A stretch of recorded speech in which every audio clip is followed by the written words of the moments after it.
As a child and teenager, As a child and teenager, I was a massive Harry Potter fan. I was a massive Harry Potter fan. I think what I'm going to do is I want to sew the words was and a together. So Was a yeah. So as a child and teenager, I don't know about that. I'm still a Harry Potter fan. I'm a full grown adult. So as a child and teenager, I was a massive Harry Potter fan. As a child and teenager, I was a massive Harry Potter fan. Yeah, that's good. So we'll go as a and was a. So as a As a child yeah, and as a teenager. child, okay. As a child, I was a massive Harry Potter fan. Yeah. Great. Okay.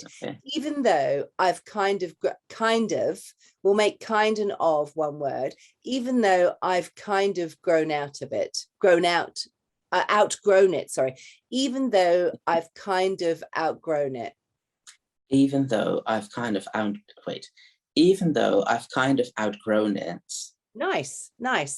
And with the word it, to do like a posh it, you can pop that T on the end. With all the RP, you enunciate every single letter and word so that you're absolutely precise.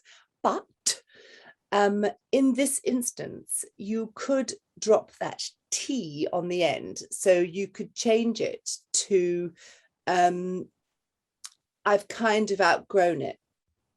And you just pop that T in behind your teeth. So you just tap your tongue behind your teeth. I've kind of outgrown it.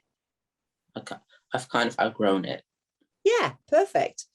I still identify as Slytherin. I still identify as Slytherin. Go for that one again. Slytherin. Slytherin. Lovely. Great.